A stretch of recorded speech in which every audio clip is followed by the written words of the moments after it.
Pronoun chapter का आखिरी सबसे इंपॉर्टेंट जो प्रोनाउन है रिलेटिव प्रोनाउन, बहुत ही इंपॉर्टेंट प्रोनाउन है ये। इसके अंदर काफ़ी सारी चीज़ें हैं जो आपको सीखनी है। हु से रिलेटेड, होम से रिलेटेड, हुज से रिलेटेड, विच है, दैट है, व्हाट है, बहुत सारे वर्ड्स हैं इसके अंदर जो कि बच्चों को बड़ा कंफ्यूज करते हैं और एग्जामिनेशन में भर भर के क्वेश्चन आते हैं। और बोलचाल की भाषा में भी ये प्रोनाउन बच्चों को बड़ा कॉम्प्लिकेटेड लगता है। तो चलिए इसकी बारीकियां समझने की कोशिश करते हैं, इसके धागे धीरे धीरे खोलते हैं। तो सबसे पहले अगर हम बात करें रिलेटिव प्रोनाउन में एक वर्ड लिखा हुआ है रिलेटिव, या कुछ लोग इसे रिलेटिव भी कहते हैं। यस और नो? तो रिलेटिव या रिलेटिव का क्या मतलब होता है? रिश्तेदार। तो मतलब यहाँ पे ये वर्ड जो है रिलेट करने का कुछ काम करेगा। रिलेटिव प्रोनाउंस जो होते हैं कुछ रिलेट करने का काम करते हैं। कौन कौन से होते हैं रिलेटिव प्रोनाउंस? चलो, रिलेटिव प्रोनाउंस ये वाले वर्ड्स होते हैं, हु, विच, व्हाट और दैट। ये चार वर्ड्स जो हैं आपके सामने, ये रिलेटिव प्रोनाउन है। सारी बातें छोड़ दीजिए, मुझे एक चीज़ बताइए क्या कि अगर मैं दैट को छोड़ दूं और अगर मैं हु, विच और वट की बात करूं, अगर मैं दैट को छोड़ दूं, हु, विच और वट की बात करूं, तो आपको लग रहा है ये तीनों के तीनों वर्ड्स क्वेश्चन पूछने का भी काम करते हैं? बिल्कुल करते हैं। हु का मतलब होता है कौन, विच का मतलब कौन सा और वट का मतलब क्या, तो क्वेश्चन भी पूछते हैं। तो ये इंटेरोगेटिव प्रोनाउंस भी होते हैं। ये हु, विच और वट जो है इंटेरोगेटिव प्रोनाउन भी होते हैं, वो आगे चल के भी हम देखेंगे। बट अभी यहाँ पे हम रिलेटिव प्रोनाउंस की बात कर रहे हैं।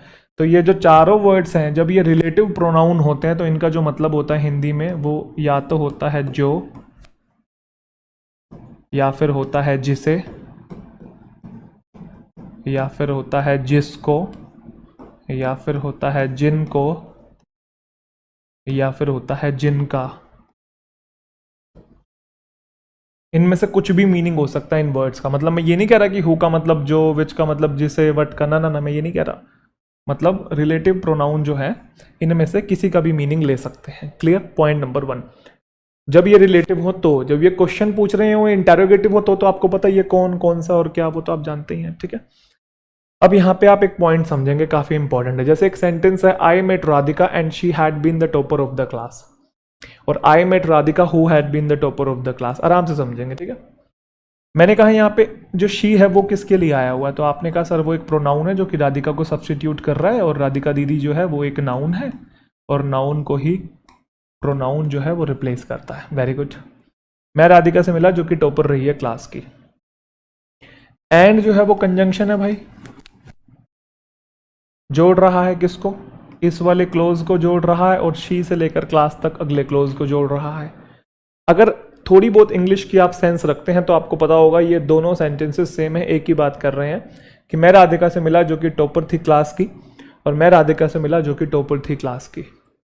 ये दोनों सेंटेंसेस का सेम मीनिंग है। अगर दोनों सेंटेंसेस का सेम मीनिंग है तो ध्यान से देखेंगे, सारे के सारे वर्ड्स नीचे सेम टू सेम लिखे हुए हैं, सिर्फ एंड और शी को छोड़ के एक वर्ड लिखा हुआ है बेटा, हु। सारे वर्ड सेम है। देखो, I met Radhika, I met Radhika, had been, topper, topper, class, class. सिर्फ एंड और शी की बजाय एक वर्ड लिखा हुआ है, हु। अगर दोनों सेंटेंसेस का मीनिंग सेम है और अगर एंड और शी की जगह एक ही वर्ड लिखा हुआ है, हु, तो कहने का मतलब इन दोनों वर्ड का फंक्शन ये इकलौता वर्ड कर रहा होगा। मतलब ये प्रोनाउन का भी काम कर रहा होगा और ये कंजंक्शन का भी काम कर रहा होगा। अब हु क्या होता है, तो अभी हम सीख के आए पीछे कि हु या तो इंटेरोगेटिव प्रोनाउन होता है या रिलेटिव प्रोनाउन होता है। अच्छा, हम पहचानते कैसे हैं कि कब इंटेरोगेटिव है कब रिलेटिव है? आप एंड से पहचाना करें। एंड में अगर क्वेश्चन मार्क है तो इंटेरोगेशन है, और अगर फुल स्टॉप है तो आप समझ जाइएगा वहां पर रिलेटिव है। तो यहाँ पे क्वेश्चन नहीं पूछ रहा, फुल स्टॉप लगा पड़ा है, तो हु जो है वो रिलेटिव प्रोनाउन भी होता है। तो मैंने यहाँ पे लिख दिया हु जो है वो रिलेटिव या रिलेटिव प्रोनाउन है। अब रिलेटिव या रिलेटिव प्रोनाउन क्या होता है? ये एक ऐसा वर्ड होता है जो अपने पहले आने वाले नाउन या प्रोनाउन को रिलेट करता है। जो काम कौन कर रहा है? ऊपर शी कर रहा है। साथ साथ ये दो क्लोजेस को जोड़ने का भी काम करता है। जो काम ऊपर कौन कर रहा है? कंजंक्शन कर रहा है, एंड। क्योंकि अगर आपने इन दोनों वर्ड्स की जगह इस वर्ड को लिखा तो ये दोनों का ही काम कर रहा होगा ना। तो रिलेटिव प्रोनाउन रिलेट करने का काम करता है, मतलब प्रोनाउन का भी काम करता है, और जोड़ने का भी काम करता है, मतलब कंजंक्शन का भी काम करता है। तो relative pronoun is a word that is used to relate the noun which comes before it and at the same time it connects two sentences as well. I hope my point got clear. सभी बच्चों को clear है? चलो, तो कहने का मतलब who भी एक रिलेटिव प्रोनाउन है जो कि अपने पहले आने वाले नाउन या प्रोनाउन को रिलेट करता है और जोड़ता है। विच भी, वट भी और दैट भी, ये चारों का सेम काम होगा क्योंकि चारों के चारों रिलेटिव प्रोनाउन है अगर एंड में फुल स्टॉप है तो। ठीक है, अब यहाँ पे सवाल ये पैदा होता है कि यहाँ पे मैंने हु लिखा, जबकि विच भी तो रिलेट करता है, बट भी तो करता है, दैट भी तो करता है, तो मैंने हु की जगह इनमें से कोई वर्ड क्यों नहीं लिखा है? विच क्यों नहीं लिखा है? क्योंकि वो भी तो रिलेटिव प्रोनाउन है। वट क्यों नहीं लिखा है? दैट क्यों नहीं लिखा है? तो कारण उसके पीछे ये है कि रिलेटिव प्रोनाउन अपने पहले आने वाले नाउन या प्रोनाउन को रिलेट तो करता है, बट अलग अलग रिलेटिव प्रोनाउन अलग अलग पहले आने वाले नाउन को रिलेट करते हैं। मतलब हु जो है वो अलग तरीके के नाउन को रिलेट करता है, विच जो है वो अलग तरीके के नाउन को रिलेट करता है, बट जो है अलग तरीके के, दैट जो है अलग तरीके के। कहने का मतलब रिलेटिव प्रोनाउन भले ही रिलेट करते हैं, बट अलग अलग टाइप के नाउन्स को रिलेट करते हैं। अच्छा, कोई भी रिलेटिव प्रोनाउन जिस भी नाउन को रिलेट करता है ना, उसे उस रिलेटिव प्रोनाउन का एंटीसीडेंट कहा जाता है। एंटी मतलब पहले आने वाला, एंटीसीडेंट कहा जाता है। तो सबके एंटीसीडेंट अलग अलग होते हैं, हु के अलग, विच के अलग, वट के अलग, दैट के अलग। तो हमें यही सीखना है कि कौन से रिलेटिव प्रोनाउन के लिए कौन सा एंटीसीडेंट आता है और एग्जामिनेशन में क्वेश्चंस कैसे आते हैं और हम कितना जल्दी सॉल्व कर सकते हैं, ये सारी बातें हम लोगों को सीखनी है। आई होप रिलेटिव प्रोनाउन जो है आपका क्लियर हो गया। सबसे पहले हम लोग सीखेंगे हु को। आप एक बार ऊपर देखिए जो लिखा हुआ है यहाँ पे, और खुद एक बार मीनिंग समझने की कोशिश कीजिए। चलो, क्या हु एक रिलेटिव प्रोनाउन है? हाँ जी सर। तो क्या वो अपने पहले आने वाले नाउन या प्रोनाउन को रिलेट करेगा? हाँ जी सर। तो उसका एंटीसीडेंट क्या होना चाहिए? ध्यान रखिएगा, हु जो है वो हमेशा ह्यूमन बीइंग को रिलेट करता है। लिविंग बीइंग नहीं बोला है मैंने, ध्यान से सुनिएगा इस बात को, मैंने ह्यूमन बीइंग बोला है। वो ह्यूमन बीइंग को रिलेट करता है, ठीक है। यहाँ पे हो गया पॉइंट नंबर 1। अब पॉइंट नंबर 2 आप लोग अलग से समझेंगे, यहीं पे समझेंगे पॉइंट नंबर 2।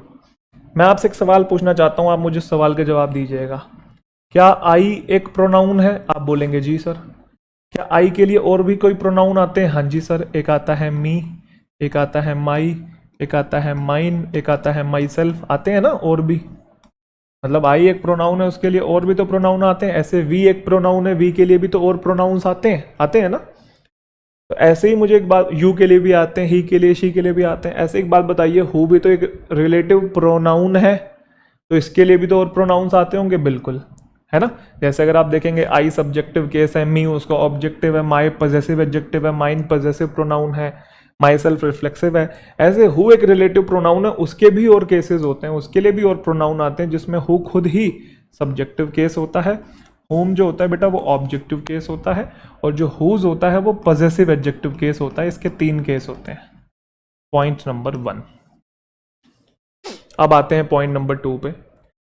मैंने कहा आई एक प्रोनाउन है और उसके लिए भी और प्रोनाउंस आते हैं, बट सवाल यहाँ पे ये है कि आई किसके लिए आता है? तो आप बोलोगे मेरे लिए। तो मैं पूछना चाहता हूँ कि मी किसके लिए आता है? तो आप बोलोगे मेरे लिए। माई किसके लिए आता है? मेरे लिए। तुम्हारे लिए थोड़ी आएगा। माइन किसके लिए? वो भी मेरे लिए। अच्छा, यू अगर तुम्हारे लिए आता है तो योर किसके लिए आएगा? तुम्हारे लिए। योर सेल्फ तुम्हारे लिए। वी हमारे लिए आता है तो आर किसके लिए आएगा? आर सेल्फ किसके लिए आएगा? अस किसके लिए आएगा? हमारे लिए आएगा ना। मतलब अगर एक प्रोनाउन किसी चीज को रिलेट कर रहा है तो उससे जुड़े जितने भी पार्ट है वो भी किसको रिलेट करते हैं? उसी सेम चीज को रिलेट करते हैं ना। तो सिमिलरली अगर हु ह्यूमन बीइंग को रिलेट करता है, अगर वो रिलेटिव प्रोनाउन बन के आता है, तो उससे जुड़े जितने भी पार्ट हैं वो भी तो किसको रिलेट करेंगे? ह्यूमन बीइंग को करेंगे ना।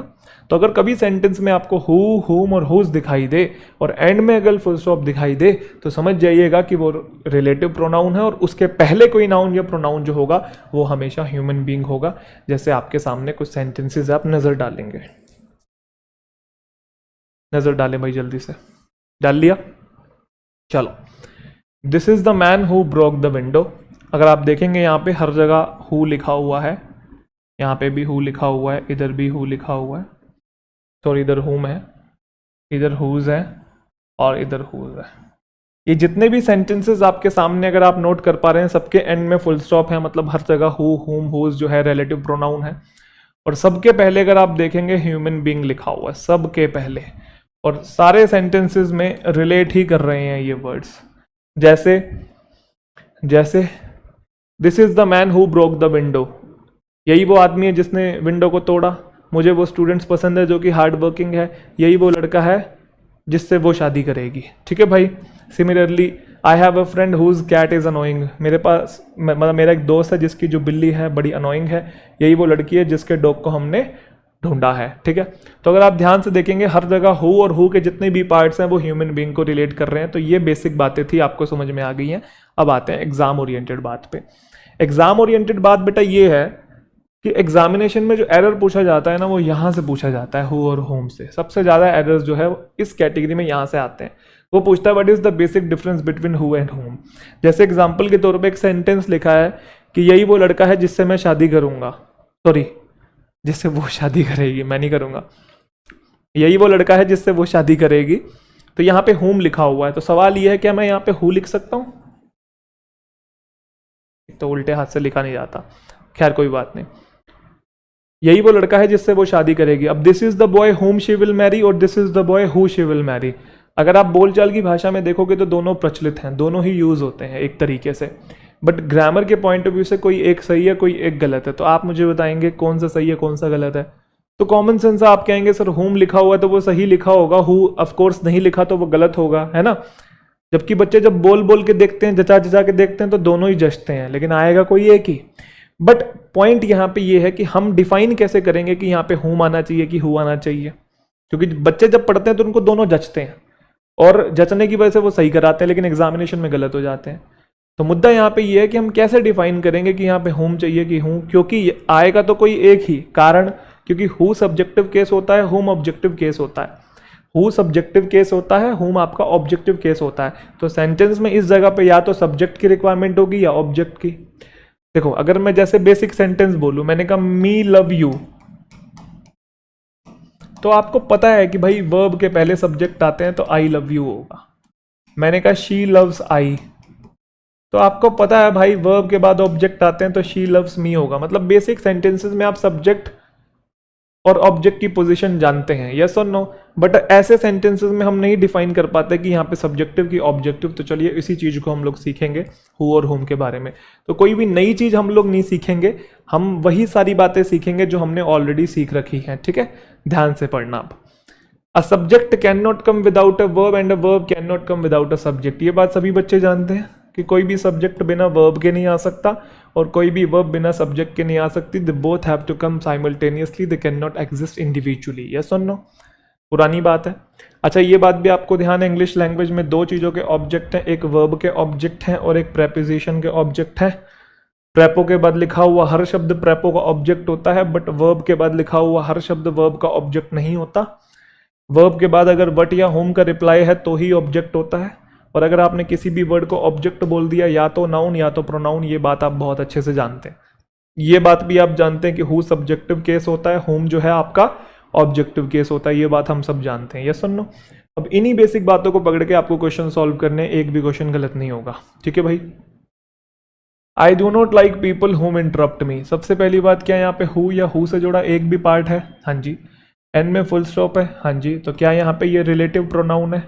सही बात है। सबसे पहला काम ये अपने पहले आने वाले नाउन या प्रोनाउन को रिलेट करेगा, and that should be only human being. हाँ जी। तो मुझे वो लोग पसंद नहीं है जो मुझे इंटरप्ट करते हैं। अब ह्यूमन बीइंग तो यहाँ पे है, बट सवाल यहाँ पे ये है कि यहाँ पे हु या होम में से कौन सा सही है। तो हमने क्या किया, सब्जेक्ट और वर्ब को काउंट किया। सबसे पहले आई को देखा, वो एक सब्जेक्ट है बिल्कुल, और डू नॉट लाइक उसकी वर्ब होगी, जिसमें डू जो है वो हेल्पिंग वर्ब है, लाइक जो है मेन वर्ब है। हेल्पिंग वर्ब और मेन वर्ब मिला के एक ही वर्ब बनती है, और उस वर्ब को ये सब्जेक्ट मिल चुका है, बोलूँगा। Similarly I do not like home, कौन पसंद नहीं है? लोग पसंद नहीं है, तो वर्ब के बाद ये तो होम का रिप्लाई है, ये तो ऑब्जेक्ट हो गया इस वाली वर्ब का। लाइक वर्ब का ऑब्जेक्ट हो गया ना ये तो, लेकिन हमें सब्जेक्ट और वर्ब गिनना है, आंसर हमारे सामने आ जाएगा, ठीक है। बच्चे बहुत कंफ्यूज रहते हैं इस कॉन्सेप्ट के अंदर, रट भी लेते हैं। रटना नहीं, क्योंकि रटने से 2-3 तो सेंटेंसेस ठीक हो जाएंगे, बट उसने बड़ा सेंटेंस दे दिया है, घुमा के दे दिया, तो वो ठीक नहीं होगा, गलती हो जाएगी, नेगेटिव मार्किंग हो जाएगी। क्योंकि अक्सर बच्चे ऐसा रट लेते हैं, किताबों में लिखा होता है कि अगर आपको हु और होम चूज करना है ना, तो आगे का सब्जेक्ट और वर्ब हटा दो, मतलब ऐसा कुछ कॉन्सेप्ट होता है किताबों के अंदर, और आगे जो बचेगा उसके अकॉर्डिंग लगा दो। ऐसा कोई एक अजीब सा वियर्ड सा कॉन्सेप्ट है किताबों में, बट उस चक्कर में ना पढ़ें। अगर आपने वो सीखा हुआ है तो आप कॉन्सेप्चुअली चले। कॉन्सेप्चुअल चलना थोड़ा सा टफ होता है, बट लॉन्ग टर्म में आपको काफ़ी हेल्प करता है, ठीक है भाई। I do not like people home interrupt मी, तो सबसे पहली बात सब्जेक्ट को वर्ब मिला, वर्ब को सब्जेक्ट मिला। इंटरप्ट, इंटरप्टेड, इंटरप्टेड, ऐसा शब्द जो एक्शन या स्टेट को रिप्रेजेंट करे, जिसकी 5 फॉर्म हो। वो आपका वर्ब होता है। अब वर्ब आई है तो क्या आया होगा, सब्जेक्ट। वर्ब सब्जेक्ट के बिना आ नहीं सकता, बट ये तो ऑब्जेक्टिव केस है, तो यहाँ पे चाहिए तो ह्यूमन बीइंग के लिए कोई रिलेटिव प्रोनाउन, लेकिन उसका सब्जेक्टिव केस चाहिए क्योंकि वर्ब लिखी हुई है, वो सब्जेक्ट लेके आएगी। पढ़ने में भले आप एक सेकंड में बता पा रहे थे कि होम जच नहीं रहा, हु आएगा यहाँ पे, वो फीलिंग से आप बता पा रहे होंगे, बट छोटे सेंटेंसेस में, बड़े सेंटेंसेस में दिक्कत हो जाती है। तभी मैं बड़े भी करवाऊंगा, तो इसलिए कॉन्सेप्चुअली चलना है, चाहे वो छोटा सेंटेंस हो चाहे वो बड़ा। The singer who we have injured prove to be safe. अगर आप ध्यान से देखेंगे, सिंगर यहाँ पे क्या कर रहा है, हु उसको रिलेट कर रहा है। सिंगर जिसको हमने इंजर्ड किया था वो सेफ है। अच्छा, जिसको हमने चोट पहुंचाई थी वो सेफ है। क्या करना, मारना चाहते थे कि भाई। चलो, अब हु एक रिलेटिव प्रोनाउन है, एंड से पता लगा, फुल स्टॉप है, ह्यूमन बीइंग को रिलेट कर रहा है, नाउन है। अब आप एक छोटी सी बात समझिएगा, सिंगर एक सब्जेक्ट भी है, शुरू में आया हुआ है, तो इसकी वर्ब भी कहीं ना कहीं होगी। अब सेंटेंस में जस्ट उसके बाद तो वर्ब नहीं लिखी हुई है सिंगर के बाद, तो आपको पता है फिर पीछे से चल के आना होता है, पीछे वाली जो वर्ब होती है वो उसी की होती है। अगर आप ध्यान से देखेंगे, प्रूव्ड वर्ब है और ये इसी सब्जेक्ट की है, singer proved to be safe. ठीक है, प्रूव्ड टू बी सेफ। अच्छा, ये मत सोचिएगा ये 2 + बी, 2 के बाद बी भी तो वर्ब की फर्स्ट फॉर्म है, नहीं भाई, ये इन्फिनेटिव है। इन्फिनेटिव का कोई सब्जेक्ट नहीं होता, ये एडवांस वर्ब होती है। जैसे आई वॉन्ट टू गो, तो वॉन्ट वर्ब है, आई सब्जेक्ट है, टू गो इन्फिनेटिव है, उसका कोई सब्जेक्ट नहीं होता, वो अलग वर्ब है, एडवांस वर्ब है, इन्फिनेटिव जेरेंट पार्टिसिपल, वो देखेंगे आगे चल के। तो अभी मैं क्या समझा रहा था आपको कि मेन वर्ब से जोड़ना है, सब्जेक्ट मेन वर्ब के बिना नहीं आ सकती, ध्यान है ना। तो सब्जेक्ट को वर्ब मिल गया, वर्ब को सब्जेक्ट मिल गया, कोटा पूरा पूरा। हैव इंजर्ड, हेल्पिंग वर्ब और मेन वर्ब मिला के एक वर्ब बन गई, तो उसका एक सब्जेक्ट मिल गया यहाँ पे, कोटा पूरा पूरा। अगर आप ध्यान से देखेंगे, हु सब्जेक्टिव केस है, उसे वर्ब चाहिए होगी, बिना वर्ब के आ नहीं सकता, और वर्ब एक्स्ट्रा है नहीं, तो फिर हमें यहाँ पे ऑब्जेक्टिव केस लिखना पड़ेगा ह्यूमन बीइंग के लिए, और वो क्या होता है, whom. The singer whom we have injured prove to be safe. चलो अगला क्वेश्चन जल्दी से बनाएंगे, वीडियो को पॉज करके भाई। The people whom just boarded the plane are in a rock band. अगर आप ध्यान से यहाँ पे देखेंगे, होम आया हुआ है, लोगों को रिलेट कर रहा है, तो ये आपका नाउन है और ये सब्जेक्ट है, शुरू में आया हुआ है, तो इसकी वर्ब कहीं ना कहीं होगी। आखिरी से चल के आएंगे क्योंकि साथ में तो नहीं लिखी है, तो आखिरी ये रही। पीपल प्लूरल है तो आर प्लूरल है, the people are in a rock band. आप पढ़ के भी देख लिया करो कि वो जा भी रही है कि नहीं जा रही है, ऐसे जचाना नहीं है, ठीक है भाई। The people are in a rock band. अगर आप ध्यान से देखेंगे, बोर्ड बोर्डेड बोर्डेड, ये वर्ब है, वर्ब को सब्जेक्ट चाहिए, वर्ब को सब्जेक्ट चाहिए, क्योंकि इस सब्जेक्ट को तो वर्ब मिल गया, इस वर्ब का सब्जेक्ट कहाँ है, तो ये तो ऑब्जेक्ट है, हमें सब्जेक्ट की रिक्वायरमेंट है, तो यहाँ पे क्या आएगा भाई, the people who just boarded the plane are in a rock band. बाकी चीज़ों को देखने की जरूरत नहीं है कि भाई इन प्रेपो है, ये प्रेपो का ऑब्जेक्ट है, जिसमें मेन ऑब्जेक्ट आपका बैंड है क्योंकि वो नाउन है, रॉक उसको मॉडिफाई करने वाला एडजेक्टिव है, boarded what boarded the plane, ये वर्ब के बाद वट का रिप्लाई है, तो ये तो ऑब्जेक्ट है इस वाली वर्ब का, द आर्टिकल लगा पड़ा है तो नाउन है। ये चीज़ें देखने की जरूरत नहीं है, आपको बस सब्जेक्ट और वर्ब देखना है, दैट इज इट, और कुछ नहीं देखना है, ठीक है भाई।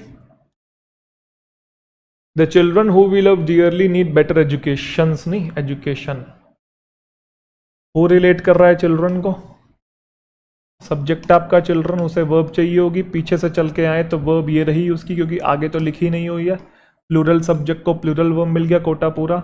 वर्ब है लव, उसका सब्जेक्ट है आपका वी, ये पूरा हो गया भाई। अब ये हु भी सब्जेक्ट है, उसे वर्ब चाहिए होगी, और कोई वर्ब तो है नहीं, तो यहाँ पे फिर ऑब्जेक्ट आएगा, तो क्या हो जाएगा भाई, होम हो जाएगा। समझ में आ रहा है कि नहीं। अब बड़ा सेंटेंस है, देख के घबराना नहीं है, बहुत आसान है, बस सब्जेक्ट वर्ब को जोड़ना है, ठीक है।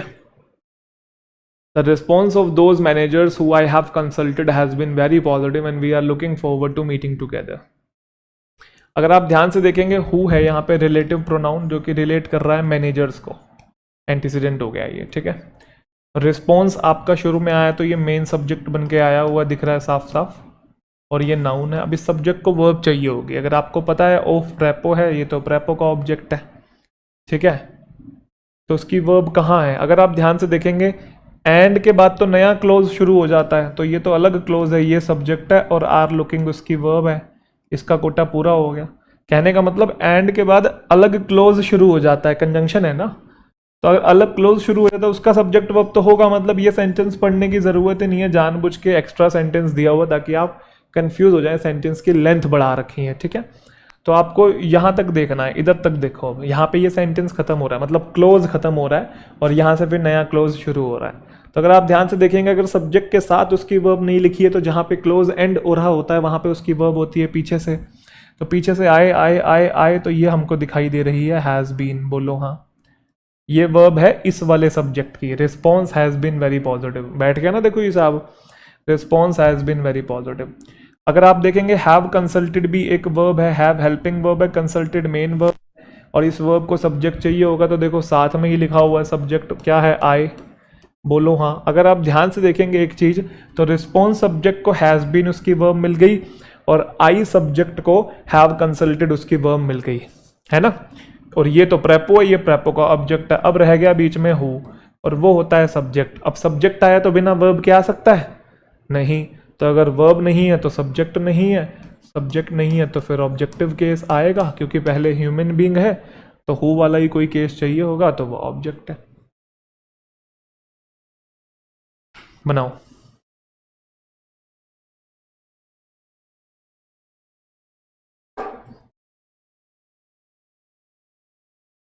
चलो, सबसे पहले हमने हु को देखा, रिलेट कर रहा है आपकी एक्ट्रेस को। उसके बाद वॉज आपकी वर्ब है, शी उसका सब्जेक्ट है। वॉज यहाँ पे मेन वर्ब है, इकलौती आई हुई है। अगर आप ध्यान से देखेंगे, पढ़ेंगे सेंटेंस को, कि वो एक सेलिब्रेटेड एक्ट्रेस थी, हु ही हैड नोन और लव्ड, जिसे वो जानता था और प्यार करता था, on end of, almost since her first appearance on the stage. अगर आप ध्यान से देखेंगे, had known, helping verb main verb मिला के एक ही वर्ब है, उसका सब्जेक्ट आपका ही है। अब आप ये मत सोचना कि लव्ड वर्ब का सब्जेक्ट कहां गया। एक्चुअल में ये ही हैड जो है कॉमन निकाला हुआ है, समझो मेरी बात। ही हैड नोन और ही हैड लव्ड, समझे कि नहीं समझे। वो सेलिब्रेटेड एक्ट्रेस थी जिसे वो जानता था और जिसे वही प्यार करता था, एक ही इंसान की बात हो रही है। तो जब कॉमन है ही हैड, तो कॉमन निकाल लिया ना, उसको फिर ऐसे लिखा हुआ है ही हैड नोन, जैसे मैथ्स में कॉमन निकाल लेते हैं, एंड लव्ड। तो आप कंफ्यूज मत होना, अगर ये सब्जेक्ट है और ये उसकी वर्ब है तो इसके साथ ये ही हैड कॉमन निकला हुआ है, he had known and he had loved. कहने का मतलब कोटा पूरा है। इस वाले वर्ब का भी सब्जेक्ट ही है और साथ में उसके हैड भी है, वो भी कॉमन निकाला हुआ है। तो he had known and he had loved, समझे कि नहीं, समझ में आ रहा है ना। तो आप कंफ्यूज मत होना कि इस सब्जेक्ट की वर्ब तो ये मिल गई, इस वर्ब का सब्जेक्ट कहाँ है, वो भी ही है, कॉमन निकला हुआ है। क्योंकि दो बार ही लिखेंगे तो रिपीटिशन हो रहा था, इसलिए एक ही बार लिख दिया, वो ज़्यादा बेटर है ब्यूटी मेंटेन करने के लिए, क्योंकि कॉमन सब्जेक्ट था। तो पॉइंट ये है, इस सब्जेक्ट को वर्ब मिल गया, इधर से ये सब्जेक्ट और वर्ब, इनका कोटा पूरा हो चुका है यहाँ तक। अब और कोई अगर आप देखेंगे वर्ब बचे ही नहीं है सेंटेंस के अंदर, तो फिर सब्जेक्ट कैसे आ जाएगा। यहाँ पे भी तो ऑब्जेक्ट आना चाहिए ना, और अगर ऑब्जेक्ट आना चाहिए तो फिर क्या आएगा। अगला क्वेश्चन, जल्दी भाई। She smiled as she remembered the quiet scholar with whom she had shared a love of books. तो अगर आप, सबसे आसान क्वेश्चन है वैसे ये, विद आपका प्रेपो होता है और प्रेपो के बाद ऑब्जेक्टिव केस आते हैं और ऑब्जेक्टिव होम होते हैं, ठीक है। बाकी आपको वैसे चेक करना है तो आप इधर ऐसे देख लो, ये वर्ब है, ये आपका सब्जेक्ट है, सब्जेक्ट को वर्ब मिला, वर्ब का सब्जेक्ट मिला। रिमेंबर्ड वर्ब है आपका, शी उसका सब्जेक्ट है, इधर से इनका कोटा पूरा हो गया। और इधर से शी हैड शेयर्ड, ये वर्ब होगी हैड शेयर्ड और शी उसका सब्जेक्ट हो गया। तो हर जगह देखो कोटा पूरा है, अगर आप ध्यान से देखेंगे, subject verb subject verb subject verb. अगर यहाँ हु लिख दूंगा तो उसे वर्ब नहीं चाहिए होगी, और वर्ब एक्स्ट्रा है नहीं। यहाँ पे ये मत सोचना लव वर्ब है, ए आर्टिकल लगा हुआ है तो ये नाउन है, कंफ्यूज नहीं होना है आपने 1% भी, ठीक है भाई। तो यहाँ पे होम एकदम ठीक लिखा हुआ है, इस सेंटेंस के अंदर नो एरर है। आई होप सभी बच्चों को ये बात समझ में आ गई है। चलिए नेक्स्ट टाइप पे आगे बढ़ते हैं। चलिए अगली टाइप की तरफ आगे बढ़ते हैं, समझते हैं। अगली टाइप से पहले मैं आपको एक क्वेश्चन दिखा रहा हूँ, आप इस क्वेश्चन को अच्छे से देखिए, समझिए और मुझे बताइए इसके अंदर क्या आपको ग्रामेटिकल मिस्टेक दिखाई दे रही है, ठीक है। This is the machine whose properties I describe, you should pre order it because the company does not manufacture it. अब जब ये सेंटेंस बच्चे देखते हैं ना, तो दो टाइप के बच्चे होते हैं एक्चुअल में। एक तो जिन्होंने पहले कुछ चीज़ें पढ़ी होती हैं, और एक वो जो बिल्कुल नए होते हैं। जो बिल्कुल नए होते हैं उनको तो चलो नहीं पता होती हैं चीज़ें, बट जो पुराने बच्चे हैं जिन्होंने कुछ ना कुछ चीज़ें मतलब पढ़ी होती है कहीं ना कहीं से, किसी किताब से कोई स्टडी की होती है, तो वो जनरली क्या करते हैं यहाँ पे ना हुज काट के ऑफ विच लगाते हैं। और एकदम सही बात है, ऑफ विच यहाँ पे आना चाहिए, वो ज़्यादा अप्रोप्रिएट है। बट यहाँ पे कुछ ऐसी चीज़ें हैं जो आपको अलग से समझने की ज़रूरत है कि ऑफ विच कैसे आया, और क्या यहाँ पे हुज गलत था, क्या वो भी आ सकता है क्या। तो इस पॉइंट को हम लोग सीखेंगे किसके अंदर, विच के अंदर। अभी हमने हु रिलेटिव प्रोनाउन देखा और हु के पार्ट्स देखे, हु ह्यूमन बीइंग को रिलेट करता है। अब बात कर रहे हैं हम लोग विच। तो विच भी एक रिलेटिव प्रोनाउन है। अच्छा, विच किसको रिलेट करता है, तो विच ध्यान से समझिएगा किस किस को रिलेट करता है। एक तो ये रिलेट करता है नॉन लिविंग थिंग्स को, एक ये रिलेट करता है एनिमल्स को, और एक ये रिलेट करता है बर्ड्स को। क्लियर है भाई? इन तीन चीज़ों को विच जो है रिलेटिव, मतलब ये नहीं कह रहा मैं कि ये इसके लिए आया हुआ है, ये इसके लिए आया हुआ है, ये इसी विच के मैंने इधर इधर लिख दिया क्योंकि जगह नहीं थी, एक साथ लिखने की बजाय आगे साइड मतलब लेफ्ट और राइट में लिख दिया। जो विच है नॉन लिविंग के लिए आता है, एनिमल्स के लिए आता है, बर्ड्स के लिए आता है। अच्छा, जैसे हु एक रिलेटिव प्रोनाउन था, उसके और पार्ट्स थे, तो ऐसे विच भी एक रिलेटिव प्रोनाउन है, उसके भी और पार्ट्स हैं, जिसमें विच ही सब्जेक्टिव केस होता है, विच ही ऑब्जेक्टिव केस होता है, और ऑफ विच जो होता है वो बेटा पजेसिव एडजेक्टिव केस होता है। क्या होता है? Possessive adjective. अब आप ध्यान से देखिए इन सेंटेंसेस को, एक बार नजर डालिए जल्दी से, देखो एक बार। अगर आप देख रहे हैं सारे सेंटेंसेस के एंड में फुल स्टॉप है और बीच में विच विच विच और ये ऑफ विच आपका आया हुआ है, मतलब हर जगह ये रिलेटिव प्रोनाउन है।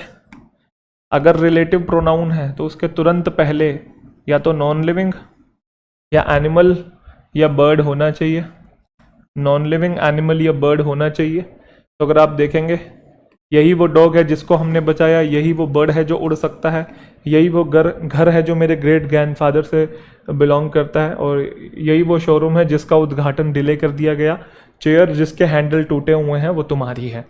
तो हर जगह अगर आप देखेंगे जो विच है या ऑफ विच है अपने पहले आने वाले नाउन या प्रोनाउन को रिलेट कर रहा है, या तो वो आपका नॉन लिविंग है, या फिर वो आपका एनिमल है, बर्ड है, या फिर यहाँ पे भी देखेंगे नॉन लिविंग है। ये होगी बेसिक बात।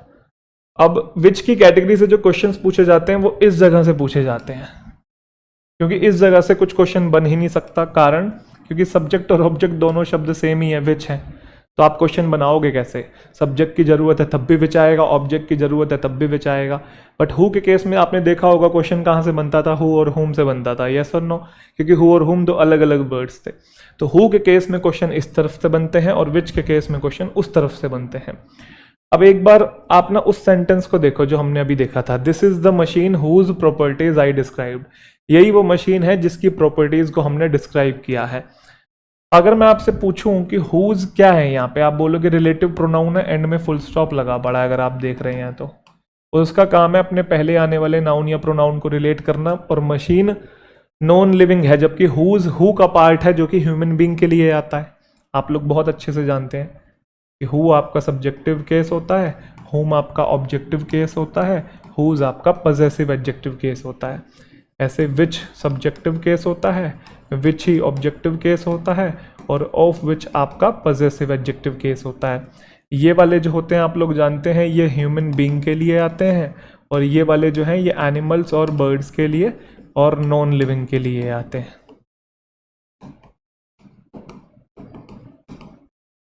ठीक है। अब अगर आप देख रहे हैं यहाँ पे तो हु से रिलेटेड प्रोनाउन लिखा हुआ है, जबकि यहाँ तो मशीन है, नॉन लिविंग है, तो नॉन लिविंग से रिलेटेड प्रोनाउन आना चाहिए। तो कौन सा प्रोनाउन आएगा? यहाँ तो तीन केस हैं भाई, तो जो केस यहाँ लिखा हुआ है, यहाँ ह्यूमन बीइंग का पजेसिव एडजेक्टिव लिखा हुआ है, ह्यूमन बीइंग का पजेसिव एडजेक्टिव लिखा हुआ है, हमें नॉन लिविंग का पजेसिव एडजेक्टिव चाहिए, तो हुज काट के यहाँ पे ऑफ विच आना चाहिए। ऐसे बोला जाता है, this is the properties, sorry this is the machine of which properties I described, या कभी कभी कुछ किताबों में ऐसा भी मिलता है the properties of which I described, वो दोनों सेम ही है।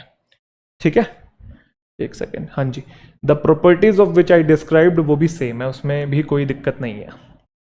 Point number 1। ठीक है। अब पॉइंट नंबर 2, मॉडर्न इंग्लिश में ग्रामेरियंस कुछ और कहते हैं। मॉडर्न इंग्लिश में ग्रामेरियंस ये कहते हैं कि जो हुज होता है ना, वो भी विच का पजेसिव एडजेक्टिव बन सकता है।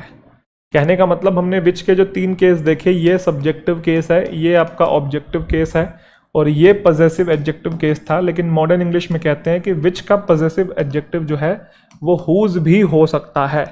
तो इसीलिए पिछले वाले सेंटेंस में ऑफ विच भी ठीक था और हुज भी ठीक था, है ना। ध्यान रखिएगा इस बात को। वो जानबूझ के पहले मैंने ये वाला पॉइंट नहीं समझाया, पहले ये वाला समझाया कि ये तो ठीक होता ही है, बट हुज का यूज भी कर सकते हैं, ये भी गलत नहीं है। तो आपको पॉइंट क्लियर है। हु वाला समझेंगे पहले, who subjective case, whom objective case, whose possessive adjective case. But which में which subjective case, which objective case और ऑफ विच पजेसिव एडजेक्टिव, और हुज भी विच का ही पजेसिव एडजेक्टिव होता है। तो नॉन लिविंग के लिए अगर पजेसिव एडजेक्टिव की रिक्वायरमेंट है तो हुज आ सकता है। अच्छा, जैसे मैं आपसे एक सेंटेंस और पूछता हूं, आपको ना केस ध्यान रखना बहुत जरूरी है। कुछ बच्चे केस पे ध्यान नहीं देते हैं। जैसे मैंने कहा कि दिस इज द बॉय,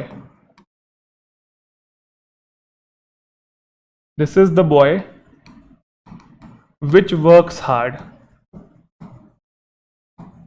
ठीक है। और फिर एक सेंटेंस और लिख रहा हूं, ध्यान से समझना इस चीज को। This is the girl which I shall Mary.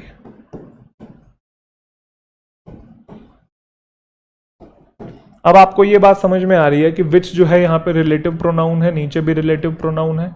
लेकिन अगर देखेंगे यहाँ तो ह्यूमन बीइंग है, यहाँ पे भी ह्यूमन बीइंग है। तो ह्यूमन बीइंग वाले तो हु होता है, हुम होता है और हुज होता है। तो कौन सा लिखूं भाई, सब्जेक्टिव केस, ऑब्जेक्टिव केस की पजेसिव एडजेक्टिव। तो ध्यान रखिएगा जो केस लिखा हुआ उसी केस का दूसरा केस लिख देना। जैसे यहाँ नॉन लिविंग का कौन सा केस है ये, अब आपको कैसे पता लगेगा। देखो, दिस आपका सब्जेक्ट है, दिस आपका सब्जेक्ट है, इज उसकी वर्ब है। बी की फॉर्म जब मेन वर्ब का काम करती है उसके बाद तो लिंकिंग मतलब सब्जेक्ट कॉम्प्लीमेंट होते हैं, क्योंकि ये लिंकिंग वर्ब होती है ना। तो ये तो सब्जेक्ट कॉम्प्लीमेंट है, इसका तो वर्ब से कोई लेना देना है ही नहीं। वर्क्स आपकी वर्ब है, वर्ब को क्या चाहिए होगा, सब्जेक्ट। तो मतलब विच यहाँ सब्जेक्ट बना हुआ है। अब ये नॉन लिविंग का, जबकि हमें ह्यूमन बीइंग का सब्जेक्ट चाहिए और वो क्या होता है, हु। तो पहले वाले में तो आएगा हु। आप समझ रहे हैं ना। आप केस डिफाइन करिए कि ऊपर कौन सा केस लिखा हुआ है और फिर एंटीसीडेंट देख लीजिए कि लिविंग है या ह्यूमन बीइंग है या एनिमल है, उसी के अकॉर्डिंग उसका केस लगा दीजिए। जैसे यहाँ पे देखेंगे ऊपर भी विच था, यहाँ पे भी विच है, बट ये आपका सब्जेक्ट है, ये आपकी वर्ब है, ये तो सब्जेक्ट कंप्लीमेंट है भाई। शेल मैरी जो है वो आपकी वर्ब है, उसका जो सब्जेक्ट है वो आपका आई है।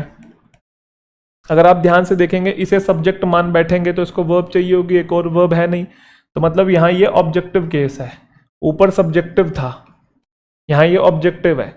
बट यहाँ तो हमें गर्ल के लिए चाहिए, ह्यूमन बीइंग के लिए ऑब्जेक्टिव केस क्या होता है, होम होता है। तो अब विच नहीं बेटा, होम आएगा।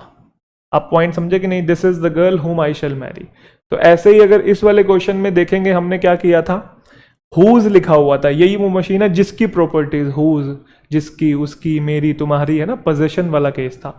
तो इसी वजह से हुज ह्यूमन बीइंग का पजेसिव एडजेक्टिव होता था। हमें नॉन लिविंग का चाहिए था तो हमने नॉन लिविंग का पजेसिव एडजेक्टिव ऑफ विच कर दिया था। बट हमने फिर मॉडर्न इंग्लिश वाला पॉइंट भी सीखा कि हुज भी यूज हो सकता है नॉन लिविंग के पजेसिव एडजेक्टिव में, तो इसलिए हुज भी सही था यहाँ पे। ये पॉइंट आप ध्यान रखेंगे सभी बच्चे, ठीक है जी। चलिए अगले पे बढ़ते हैं। Clear? He is the same guy who helped me during debates and all cultural events in college. I should go and convey my regards to him.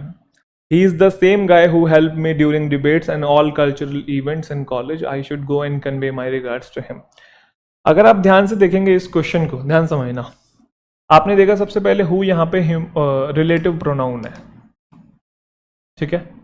Who यहाँ पे रिलेटिव प्रोनाउन है जो कि रिलेट कर रहा है किसको, अपने पहले आने वाले नाउन या प्रोनाउन को, जो कि ह्यूमन बीइंग है। तो आपको लगेगा हु जो है एकदम ठीक लिखा हुआ है। फिर आपने सोचा ये चेक कर लेता हूँ कहीं सब्जेक्ट वर्ब का एरर ना हो, तो आपने देखा ही सब्जेक्ट है, इज उसकी वर्ब है, बोलो हाँ। उसके बाद फिर आपने ये देखा हेल्प, हेल्प्ड, ये आपकी वर्ब है और वर्ब को सब्जेक्ट चाहिए होता है तो हु सब्जेक्ट होता है। तो बच्चे सोचते हैं ये तो ग्रामेटिकली एकदम ठीक है, तो इसके अंदर नो एरर कर देते हैं। जबकि इस सेंटेंस में गलती है, इस सेंटेंस में गलती ये है कि अब यहाँ पे हु नहीं आएगा, अब यहाँ पे दैट आएगा। आप बोलोगे हैं सर, अभी तो हमने सीखा जो आप बातें समझा रहे थे उसके अकॉर्डिंग तो यहाँ पे तो हु आना चाहिए, दैट कहाँ से आ गया? क्योंकि दैट हमने पढ़ा ही नहीं है ना अभी। तो दैट हम सीखेंगे कि यहाँ दैट क्यों आएगा। चलिए जी, रेडी, सस्पेंस बनता जा रहा है खैर कोई बात नहीं। दैट किसके लिए यूज होता है, तो ये बात आप सीख लीजिए। दैट जब रिलेटिव प्रोनाउन होता है तो वो सबको रिलेट करता है। सबको का मतलब है कि वो ह्यूमन बीइंग को भी रिलेट करता है, वो नॉन लिविंग को भी रिलेट करता है, वो एनिमल्स को भी रिलेट करता है, वो बर्ड्स को भी रिलेट करता है। Human being, non living, animals और बर्ड्स सबको रिलेट करता है। ठीक है, ये हु और विच दोनों का काम करता है। ठीक है, और इसके और कोई केस नहीं होते, दैट ही इकलौता मालिक है। ठीक है जी, दैट ही होता है बस इकलौता। जैसे पहले आप सिंपल सेंटेंस देखेंगे, this is the boy who works hard. Who relative pronoun है जो कि रिलेट कर रहा है बॉय को, ह्यूमन बीइंग है। फिर ये सब्जेक्ट है, ये वर्ब है, ये वर्ब है और ये सब्जेक्ट है, मतलब ठीक लिखा हुआ है। बट ह्यूमन बीइंग के लिए दैट भी तो आ सकता है। तो this is the boy that works hard, ऊपर वाला भी ठीक है और नीचे वाला भी ठीक है। ठीक है, लेकिन अगर वो पूछ ले दोनों में से कौन सा एक सही है, वैसे तो ये भी सही है और ये भी सही है, लेकिन अगर जेन्युइनली पूछ ले तो ह्यूमन बीइंग के लिए कौन सा आता है, फिर हु आता है, क्योंकि दैट आ सकता है। बट जेन्युइनली कौन सा यूज करते हैं, हु, तो उस पर डबल टिक लगा दिया मैंने। ठीक है, अगर ऐसा सेंटेंस आए तो नो एरर है, अगर ऐसा आए तब भी नो एरर है। बट अगर ऑप्शन में कुछ आ जाए, मतलब सेंटेंस इंप्रूवमेंट वाले क्वेश्चन में आ जाए कि चूज ही करना पड़ जाए, या तो ये या तो ये, फिर ह्यूमन बीइंग के लिए जेन्युइनली आप लोग हु यूज करते हैं। ठीक है भाई, पहली बात तो वो ऐसा करेगा नहीं कि दोनों में से किसी एक को चूज करने के लिए दे दे। दैट नॉन लिविंग एनिमल सबको रिलेट करता है। तो this is the house which my father built, which जो है यहाँ पे हाउस को रिलेट कर रहा है, यही वो घर है जो मेरे फादर ने बनाया। दैट भी नॉन लिविंग के लिए आ सकता है, तो this is the house that my father built. तो ये भी ठीक है, ये भी ठीक है, no error no error. But अगर दोनों में से चूज करना पड़ जाए तो नॉन लिविंग के लिए जेन्युइन तौर पे कौन सा रिलेटिव प्रोनाउन यूज करते हैं, विच का यूज करते हैं। ठीक है, चलिए अब यहां तो हमने जाना कि दैट सबको रिलेट कर सकता है ना, कर सकता है, शब्दों के चुनाव पे जाइएगा। अब हम जानेंगे कि दैट कहां पे आता ही आता है, कुछ भी हो जाए वहां दैट के अलावा कुछ नहीं आएगा। That is always used with all these words, कुछ कुछ जगहों पे दैट आता ही आता है।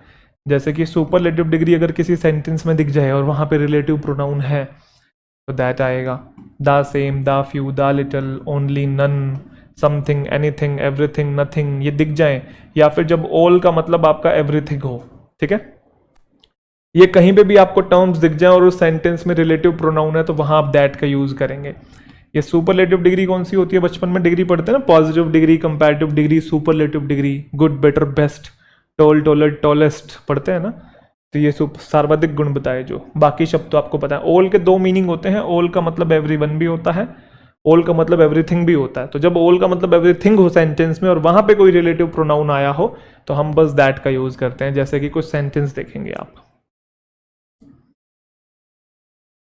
This is the best article which I have read in recent times. देखो बच्चा किस अप्रोच से अटेम्प्ट करता है, विच रिलेटिव प्रोनाउन है जो कि आर्टिकल के लिए आया हुआ है, नॉन लिविंग है, उसको लगता है सही है कि सबसे बढ़िया आर्टिकल है जो कि मैंने पढ़ा है रिसेंट टाइम में। बट रिलेटिव प्रोनाउन जिस भी नाउन को रिलेट करता है उससे पहले वो टर्म्स आ जाए जो भी मैंने दिखाए थे, ये सुपरलेटिव डिग्री आ गया ना, तो उस केस में आपने आंख बंद करके एक ही वर्ड का यूज करना है, दैट, और आएगा ही नहीं कोई।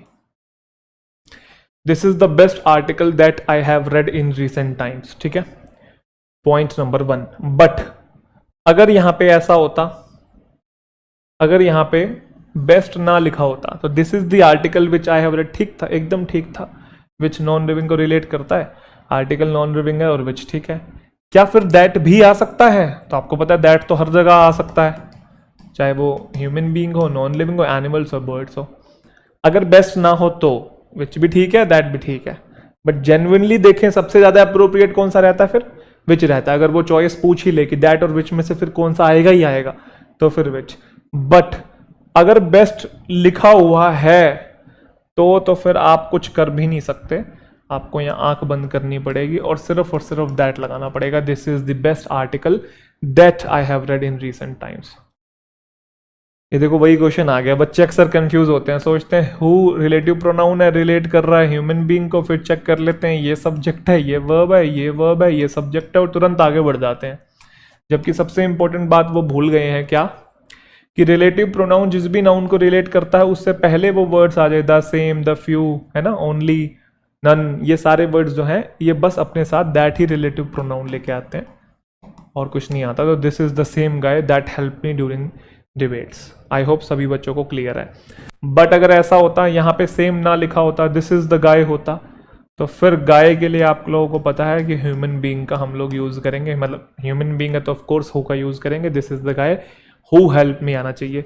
दैट भी आ सकता है, याद करो दैट तो सबके लिए आ सकता है, ठीक है, ये भी सही है, ये भी सही है। बट अगर सेम लिखा ही हुआ है फिर तो आप कुछ कर ही नहीं सकते, फिर तो आपको दैट का ही यूज करना पड़ेगा। This is the same guy that help me during debates. बस जल्दी जल्दी निपटाओ ये question. I receive the few gifts which the few the same that I ordered last week for the housewarming party because I thought it will be rude to go with just a bouquet. I do nothing which hurts your sentiment. Relative pronoun उस particular शब्द को भी relate कर रहा है जो मैंने दिखाए थे, superlative, degree, the same, the few, all, everything, something, है ना। तो नथिंग, एनीथिंग था ना, तो फिर I do nothing that hurts your sentiment. मैं ऐसा कुछ नहीं करता हूं जिससे आपकी भावनाओं को ठेस पहुंचे। All which glitters is not gold.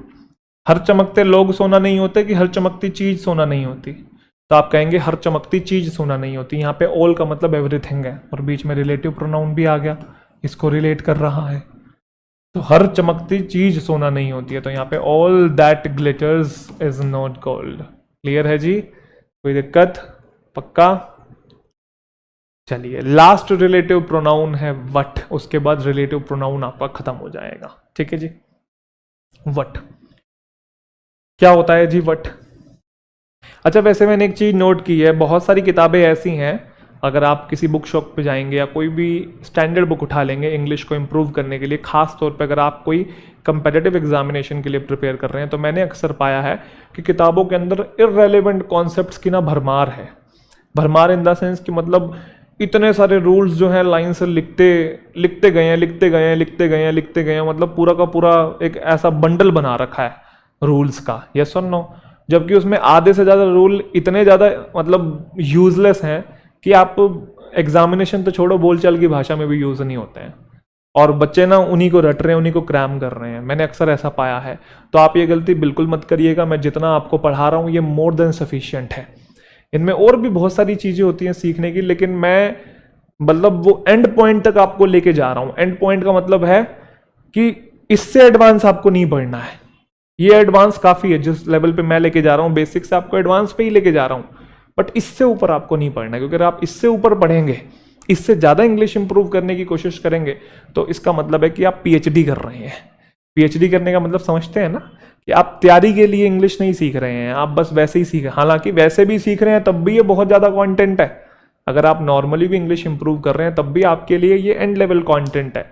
But learning में कोई वो थोड़ी रहता है, कोई एक रेंज थोड़ी है कि इतना ही कर लिया तो बस आपको सब कुछ आ गया। सीखने वाले के लिए कुछ कमी थोड़ी है। सीखने वाला तो मतलब कितना मर्जी कितनी भी गहराई में चला जाता जाए, है ना, उसके लिए तो स्कोप हमेशा ही रहता है। आप मार्केट से और किताबें उठा लो, और सीखना है तो और डिटेल में जाना है तो, बट वो अगर आपको टीचर बनना है तो, है ना, अलग से फिर वो आपको अलग से और किताबें उठानी पड़ेंगी और डीप डाइव करना पड़ेगा। बट टीचर नहीं बनना है, पीएचडी नहीं करनी है आपने एग्जामिनेशन के पॉइंट ऑफ व्यू से इंग्लिश सीख रहे हैं, बेसिक इंग्लिश लर्न कर रहे हैं, ठीक है, अपनी लैंग्वेज के स्किल्स को लर्न कर रहे हैं, तो ये एंड पॉइंट है, इससे ऊपर नहीं जाना है। इससे ऊपर जाने का मतलब आप ऐसी चीज़ें पढ़ रहे हैं जो बस नाम के लिए आप पढ़ रहे हैं, जिनकी कोई यूटिलिटी नहीं है, ना डे टू डे लाइफ के अंदर, ना एग्जामिनेशन के अंदर। वो बस आप अपनी नॉलेज इंप्रूव करने के लिए, है ना, just for the sake of improving your knowledge only, बस आप अपने आप को संतुष्ट करने के लिए उसे पढ़ रहे हैं। जबकि वो मेरे अकॉर्डिंग, मेरा ऐसा मानना है, क्योंकि मैं इंग्लिश पढ़ा रहा हूँ और काफ़ी टाइम से पढ़ा रहा हूँ, तो मुझे ऐसा लगता है कि वो कचरा भरने जैसा है और कुछ भी नहीं है ना। ये मेरा पर्सनल ओपिनियन है, बाकी आपको जो अच्छा लगे। हमेशा मैं बच्चों को बोलता हूँ कि ग्रामर को आपने ना एक लिमिट तक पढ़ना है। एक लिमिट से अगर आप ग्रामर को जाके पढ़ेंगे ना तो आपका दिमाग खराब हो जाएगा, क्योंकि ग्रामर में इतनी ज़्यादा कॉम्प्लिकेशंस है भाई। कुछ ग्रामेरियंस मैंने कहा कि अलग बातें कह गए हैं, कुछ ग्रामेरियंस अलग तरीके की बातें कह गए हैं, सबके अलग अलग थॉट्स हैं, सबके अपने अलग अलग ओपिनियंस हैं ग्रामर को लेके, और विवाद अक्सर चलता रहता है, कॉन्फ्लिक्ट अक्सर होता रहता है ग्रामर में, है ना। तो अक्सर मैंने कॉन्सेप्ट्स में भी मतलब एक ही कॉन्सेप्ट है जिसको आधे ग्रामर अलग तरीके से, ग्रामेरियंस अलग तरीके से एक्सप्लेन कर रहे हैं, आधे अलग तरीके से एक्सप्लेन कर रहे हैं, और उनमें मतलब द्वंद्व चल रहा है कि किसका सही है, वो कह रहा है मेरा सही है, वो कह रहा है नहीं नहीं मेरा पॉइंट ऑफ व्यू सही है। तो कॉन्फ्लिक्ट बहुत ज़्यादा है ग्रामर के अंदर। तो हमें हर वो चीज़ अवॉइड करनी है जिसमें कॉन्फ्लिक्ट है, क्योंकि एग्जामिनेशन कभी वैसी चीज़ देता ही नहीं है आपको, कभी भी वेग और एम्बिगुअस चीज़ें नहीं देता, वो क्लियर कट चीज़ें देता है जिसपे सब लोग सहमत हैं, जिसपे ये वाले ग्रामेरियंस भी और ये वाला पक्ष भी, सारे पक्ष के जो ग्रामेरियंस हैं वो सहमत है। तो ऐसी चीज़ें आपके एग्जामिनेशन में देखने को मिलेगी, तो हम वो सारी चीज़ों को डील कर रहे हैं, ठीक है। इवन जिन जिन पे कॉन्फ्लिक्ट्स हैं बीच बीच में मैं वो भी आपको बताता चलूंगा, जैसे वो आया था एज और देन के बाद वाला सब्जेक्टिव केस आता है कि ऑब्जेक्टिव आता है। तो ऐसे और भी बहुत सारे कॉन्सेप्ट्स आगे चल के आते रहेंगे, मैं दोनों पक्ष भी आपको बताता चलूंगा। बट वो बस उससे एक आधी बार कभी कोई क्वेश्चन देखने को मिला और बच्चों ने पीछे उस पर ऑब्जेक्शन उठा दिया था, तो अब वो क्वेश्चन वो भी नहीं आते हैं। तो बस एक आइडिया देने के लिए कि देखो ऐसी ऐसी चीजें भी होती हैं, इसलिए एक आधा कॉन्सेप्ट मैंने रख दिया है, ठीक है। अब आते हैं वट के ऊपर भाई। बल्कि मेरा तो ये मानना है कि बच्चे को ग्रामर के साथ साथ वोकैब पे भी अपना जोर देना चाहिए, कॉम्प्रिहेंशन सेक्शन पे जोर देना चाहिए, कॉम्प्रिहेंशन में आरसी, क्लोज स्ट्रेस, पैराजम्बल्स, इनको भी सॉल्व करना चाहिए। मतलब मैं ऐसा मानता हूँ, क्योंकि आप सिर्फ इंग्लिश के एक एस्पेक्ट के ऊपर फोकस करके आप इंग्लिश इंप्रूव नहीं कर सकते, आपको चारों एस्पेक्ट्स को या तीनों एस्पेक्ट्स को अच्छे से करना पड़ेगा। जैसे कि अगर आप ग्रामर पढ़ रहे हैं, आप वोकैब पे भी फोकस करें, आप रीडिंग पे भी फोकस करें, आप राइटिंग स्किल्स पे भी फोकस करें। तो आप अगर सारे फैक्टर्स के ऊपर अगर मेहनत करेंगे ना, तो आपकी जल्दी इंग्लिश इंप्रूव हो जाएगी, रादर देन अगर आप एक ही चीज पे अटके रहेंगे तो, ठीक है भाई। चलिए, क्योंकि ग्रामर से हम लोग ना शुद्धिकरण सीखते हैं कि मतलब जो गलत इंग्लिश है उसे सही लिखना सीख रहे हैं, बट गलत भी तो आनी चाहिए ना। तो वो कहाँ से आएगी? वो रीडिंग से आएगी, है ना, कंटेंट और एब्जॉर्ब करने से आएगी, नई नई वोकैब सीखने से आएगी। तो गलत इंग्लिश को सही तो आप तब करोगे ना जब गलत थोड़ी बहुत आती होगी, ठीक है। चलो, तो वट के ऊपर हम लोग आगे बढ़ते हैं। मुझे बताइए, वट एक रिलेटिव प्रोनाउन है, ये किसको रिलेट करता है? ये किसको रिलेट करता है? वट एक रिलेटिव प्रोनाउन है, ये किसको रिलेट करता है? तो जवाब इसका ये है कि वट किसी को रिलेट नहीं करता है। तो आप बोलोगे सर ये रिलेटिव प्रोनाउन कैसे हुआ? अगर वट किसी को रिलेट नहीं करता है तो ये रिलेटिव प्रोनाउन कैसे हुआ? क्योंकि रिलेटिव प्रोनाउन का तो काम ही यही है अपने पहले आने वाले नाउन या प्रोनाउन को रिलेट करना। तो सर, तो ध्यान से सुनिएगा, वट वैसे तो रिलेटिव प्रोनाउन ही है, बट ये किसी भी नाउन या प्रोनाउन को इसलिए रिलेट नहीं करता है क्योंकि वट का जो मीनिंग होता है वो ये होता है, द थिंग विच।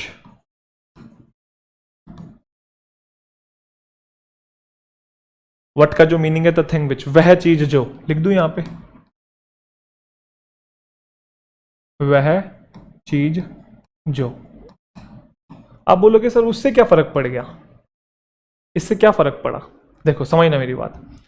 मैंने कहा वट का मतलब होता था थिंग विच, और वट एक ऐसा रिलेटिव प्रोनाउन है जो किसी को रिलेट नहीं करता है। कारण उसके पीछे ये है क्योंकि वट के मीनिंग में ही ऑलरेडी ही एक रिलेटिव प्रोनाउन होता है और उसे रिलेट करने वाला एक नाउन होता है। कहने का मतलब वट के मीनिंग में ऑलरेडी ही एक रिलेटिव प्रोनाउन और उसे रिलेट करने वाला नाउन भी है, मतलब वो जिस नाउन को रिलेट करता है वो भी है। तो इसलिए वट के पहले कोई भी नाउन या प्रोनाउन नहीं आता। तो हम यूं कह सकते हैं कि वट के पहले किसी भी तरीके का कोई एंटीसीडेंट नहीं होता है। अगर वट रिलेटिव प्रोनाउन है तो एंड में फुल स्टॉप होगा। तो बस ये देख लीजिएगा, अगर एंड में फुल स्टॉप है तो उसके पहले कोई नाउन या प्रोनाउन नहीं होना चाहिए, अगर है तो सेंटेंस रॉन्ग हो जाएगा। तो what is never used for any antecedent और what does not relate any antecedent. जैसे कि example number 1, it is just a casual get together, you can wear the dress what you want. अच्छा देखो, what यहां पे use हुआ है, end में फुल स्टॉप है, तो ये रिलेटिव प्रोनाउन हो गया, रिलेटिव प्रोनाउन। किसको रिलेट कर रहा है? किसको? अपने पहले आने वाले नाउन या प्रोनाउन को कैसे पता लगा? अगर भाई आपने रिलेटिव प्रोनाउन लिख दिया, उसके पहले नाउन प्रोनाउन आ गया तो उसने रिलेट कर दिया भाई कि ये कैजुअल गेट टुगेदर है, आप पहन सकते हो वो ड्रेस जो तुम्हें चाहिए। जो क्या, ड्रेस की तो बात हो रही है। तो आपको ये बात अच्छे से समझ में आ गई है कि यहां पे वट ने रिलेट कर दिया, जबकि वट रिलेट नहीं करता है। तो क्या करें भाई? तो ड्रेस तो लिखा हुआ, अब ये नॉन लिविंग होता है तो नॉन, क्योंकि अब आप एक छोटी सी चीज समझना, अगर वट लिखा ही रहता है तो उसका मतलब आपको पता है द थिंग विच होता है।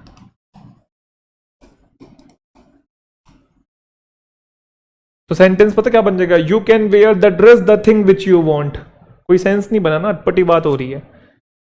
तो अब ड्रेस नॉन लिविंग होता है, नॉन लिविंग के लिए हम लोग सिर्फ विच यूज करते हैं, ठीक है, ध्यान रखिएगा इस चीज को। तो यहाँ पे वट नहीं आएगा, यहाँ पे क्या आएगा, you can wear the dress which you want या दैट यू वॉन्ट, कुछ भी बोल सकते हैं, बट वट नहीं आएगा।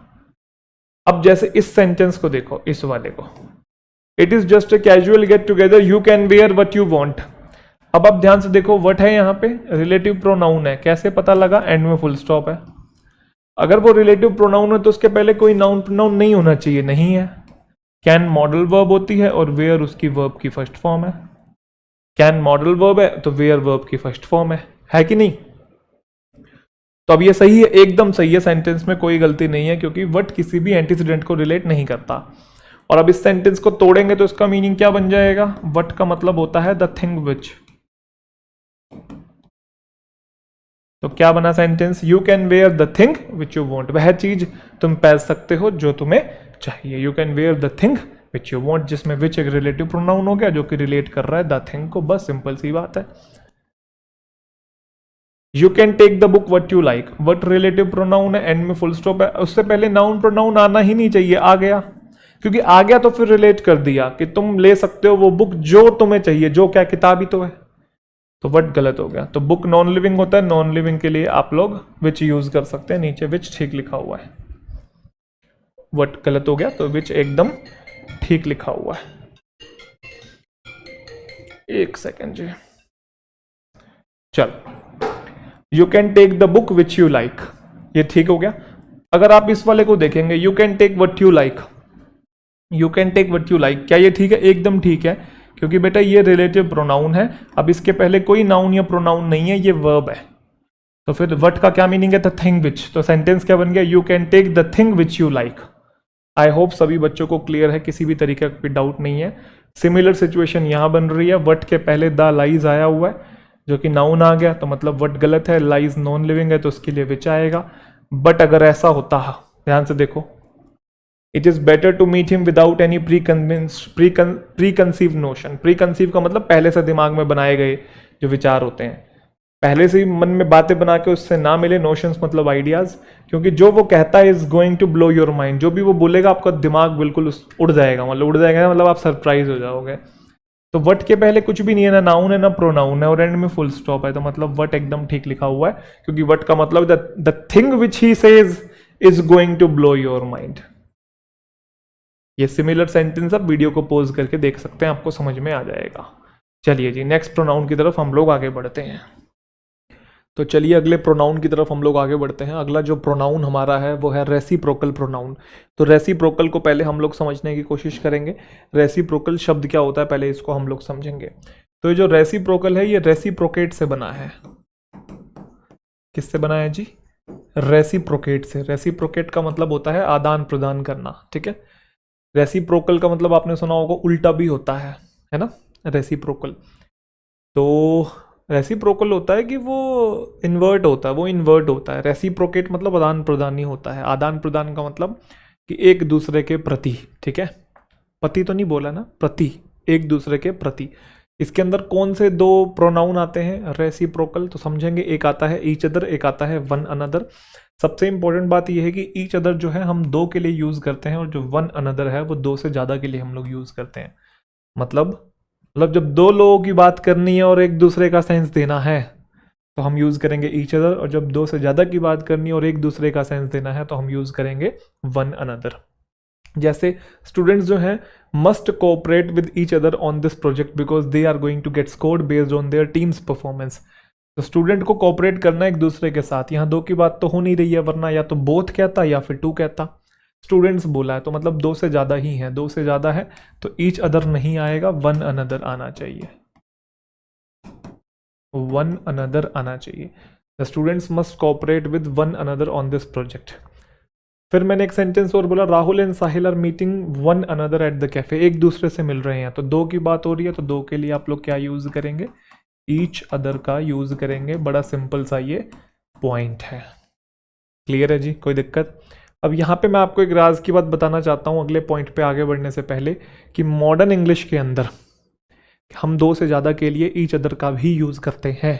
तो पूरे पूरे चांसेस हैं कि इस पॉइंट से एग्जामिनेशन में क्वेश्चन नहीं आएगा, बट स्टिल बेसिक मीनिंग आपको पता होने चाहिए थे, क्योंकि अभी जो प्रोनाउन हम लोग पढ़ने वाले हैं, जितने भी अभी बचे हुए हैं, कोई भी लेंथी प्रोनाउन नहीं है, लेंथी वाले हमने पढ़ लिए हैं। अब छोटे छोटे बच्चे हैं जिनकी बेसिक नॉलेज या जनरल सेंस आपको होनी चाहिए कि इंग्लिश की अंडरस्टैंडिंग डेवलप करने के लिए क्वेश्चन जो बनेगा मैं बताता चलूंगा, ठीक है जी। नेक्स्ट प्रोनाउन है डेमोन्स्ट्रेटिव प्रोनाउन। डेमोन्स्ट्रेटिव वर्ड को समझेंगे पहले, ये बना है डेमोन्स्ट्रेट से। डेमोन्स्ट्रेट का मतलब होता है प्रदर्शन करना, किसी चीज़ को शो करना, मैनिफेस्ट करना। तो ये पॉइंट आउट करने वाले प्रोनाउंस होते हैं। कौन कौन से होते हैं? 4 होते हैं, दिस, दैट, दीज, दोज। इनकी बारीकियां समझेंगे। दिस जो है, दिस और दीज ये पास के लिए यूज होते हैं, दैट और दोज ये दूर के लिए यूज होते हैं। पास में कोई चीज सिंगुलर है तो हम लोग यूज करेंगे दिस, पास में कोई चीज प्लूरल है तो हम लोग यूज करेंगे दीज। दूर कोई चीज सिंगुलर है तो यूज करेंगे दैट, दूर कोई चीज प्लूरल तो यूज करेंगे दोज। यहां तक कहानी क्लियर? मैंने कहा ये वाला पेन पास में है और सिंगुलर है, पास में है और सिंगुलर है तो दिस। मैंने कहा वो वाला पेन वो टेबल पे पड़ा है, दूर है और सिंगुलर है तो दैट पेन। समझ में आया? हालांकि दिस पेन और दैट पेन जो है एक्चुअल में डेमोन्स्ट्रेटिव जो प्रोनाउन है ना, ये डेमोन्स्ट्रेटिव एडजेक्टिव भी होते हैं। आगे चल के एडजेक्टिव की क्लास में हम लोग ये बात जानेंगे कि डेमोन्स्ट्रेटिव जो प्रोनाउन है दिस, दैट, दीज, दोज, ये एडजेक्टिव में भी यूज होते हैं। तो इसलिए बच्चे अक्सर उसको कंफ्यूज कर लेते हैं। तो आप कंफ्यूजन मत क्रिएट कीजिएगा, जब वो आएगा तो वहां पे आपको और क्लैरिटी से समझ में आ जाएगा। तो पास कोई चीज सिंगुलर है तो दिस, दूर कोई चीज सिंगुलर है तो दैट। पास कोई चीज प्लूरल है तो दीज, दूर कोई चीज प्लूरल है तो दोज।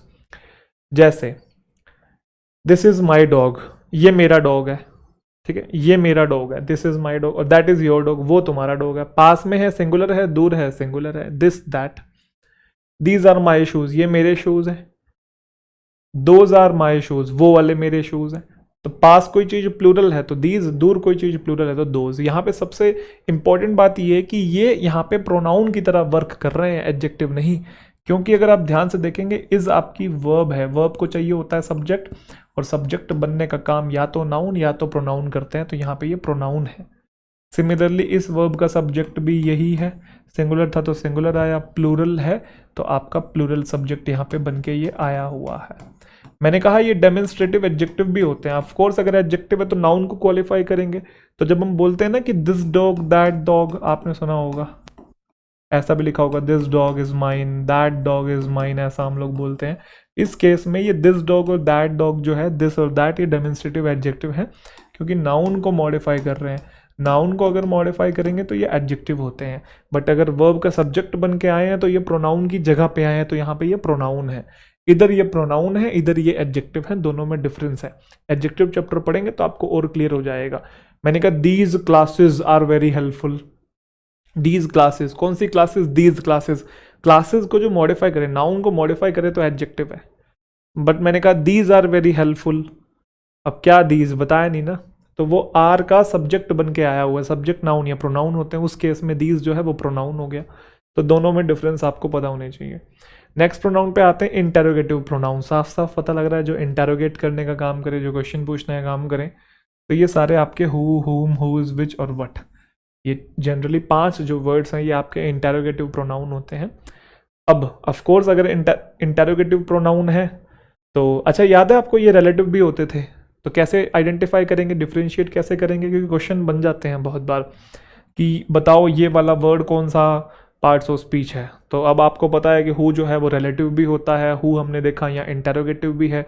तो डिफरेंस मैंने बता दिया था, अगर फुल स्टॉप लगा हुआ है तो ये रिलेटिव है, अगर क्वेश्चन मार्क लगा पड़ा है तो ये इंटेरोगेटिव है। अब एक राज की बात बताऊं, इनमें से कुछ वर्ड्स इंटेरोगेटिव एडजेक्टिव्स भी होते हैं। अभी एडजेक्टिव चैप्टर जब आगे चल के आप पढ़ेंगे ना, तो आपको मैं यही सारे वाले पॉइंट्स एडजेक्टिव के साथ भी कंपेयर करके पढ़ाऊंगा, ताकि आपकी क्लैरिटी हो जाए। अभी आप जानेंगे यहाँ पे ये प्रोनाउन कैसे हैं। जैसे पिछले वाले में जाना ना, वर्ब का सब्जेक्ट बन के आया है तो प्रोनाउन है, और फिर हमने देखा कि नाउन को मॉडिफाई कर रहा है तो एडजेक्टिव है। तो ऐसे ही आप पहले यहाँ पे सीखोगे ये प्रोनाउन कैसे है। सबसे पहली बात, who is crying here. Is crying आपकी वर्ब है, वर्ब को चाहिए होता है सब्जेक्ट, ये सब्जेक्ट की पोजीशन पे आया हुआ है।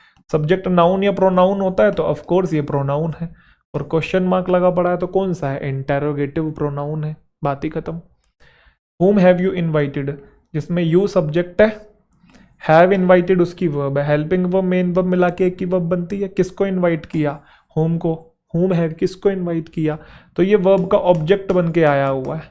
हैव इनवाइटेड वर्ब का ऑब्जेक्ट बन के आया हुआ है, क्योंकि सब्जेक्ट तो यू है, वर्ब हैव इनवाइटेड है, तो ये ऑब्जेक्ट है। और ऑब्जेक्ट नाउन या प्रोनाउन होते हैं, तो ये प्रोनाउन की पोजीशन पे है। एंड में इंटेरोगेशन है तो इंटेरोगेटिव प्रोनाउन है। Whose are these books, are verb है, वर्ब का सब्जेक्ट हुज बन के आया हुआ है, सब्जेक्ट नाउन या प्रोनाउन होते हैं तो ये प्रोनाउन है। सिमिलरली यहाँ पे भी सब्जेक्ट बना हुआ है और यहाँ पे भी सब्जेक्ट बना हुआ है।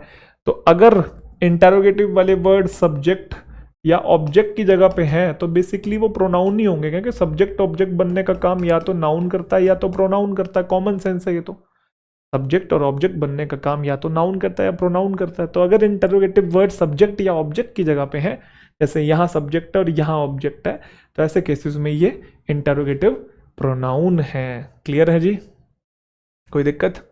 नेक्स्ट प्रोनाउन आता है एक्सक्लेमेटरी प्रोनाउन। ये एक ही वर्ड होता है वट, और कोई भी शब्द एक्सक्लेमेटरी प्रोनाउन नहीं होता। मुझे ना इसका लॉजिक समझ में नहीं आया कि ये सेंटेंस में इसको बोल तो दिया कि एक्सक्लेमेटरी प्रोनाउन है, बट मुझे अभी तक ये समझ में नहीं आया कि यहाँ पे ये प्रोनाउन कैसे है। मैंने कई जगह इसको सर्च करने की कोशिश करी, काफ़ी सारी बुक्स को मैंने रेफर किया, ऑनलाइन भी देखा, बट लोग समझा तो रहे हैं बट मुझे क्लैरिटी नहीं मिली उसके अंदर। और हर जगह से मैंने समझने की कोशिश की बट मैं नहीं इसका ढूंढ पाया लॉजिक। तो बस अभी आपको फ़िलहाल के लिए याद करना पड़ेगा, किसी दिन मुझे लॉजिक मिलेगा तो मैं आपको बता दूंगा भाई कि वट एक, आपको बस याद करना है वट एक एक्सक्लेमेटरी प्रोनाउन है। जब भी हमें सरप्राइज की बात करनी होती है तो हम लोग वट का यूज़ करते हैं। वट, जैसे हम लोग कहते हैं ना कि इस इंसान की डेथ हो गई, जैसे मान लो, और आप उसको काफ़ी टाइम से जानते थे और आपने कल ही रात उससे बात की है या आधे घंटे पहले बात की है, अब आपको आधे घंटे बाद पता चलता है कि उस इंसान की डेथ होगी, एक्स पर्सन की। तो आपने कहा क्या उसकी डेथ होगी, बोलते हैं ना, क्या, ऐसे एक्सप्रेशन जो हम लोग देते हैं। तो व्हाट है ना, व्हाट, ही हैज डाइड या ही डाइड, जो भी आपने बोलना है। What you haven't attended the class. What I do not believe what she says. What, क्या, जब क्या का सरप्राइज का जब एलिमेंट देना हो तो what जो होता है वो एक्सक्लेमेटरी प्रोनाउन की तरह काम करता है, इकलौता वर्ड है। अब यहाँ पे एक मजे की बात ये कि what एक्सक्लेमेटरी एडजेक्टिव भी होता है, तो हम डिफ्रेंशिएट कैसे करेंगे, मैं आपको एग्जाम्पल दिखाता हूँ। Exclamatory pronoun versus exclamatory adjective, तो ये तो बहुत आसान है। एक्सक्लेमेटरी एडजेक्टिव ऐसे है जैसे एक सेंटेंस है, what a strange incident। अगर आप ध्यान से देखेंगे, स्ट्रेंज वर्ड भी इंसिडेंट को बोला जा रहा है और वट भी इंसिडेंट को ही बोला जा रहा है कि क्या अजीब सी घटना है, क्या अजीब सी घटना है। तो घटना मतलब नाउन को जो मॉडिफाई करे एक तरीके से एडजेक्टिव है, और सरप्राइजिंग एलिमेंट दे रहा है, इमोशंस, स्ट्रॉन्ग इमोशंस एक्सप्रेस हो रहे हैं, है ना।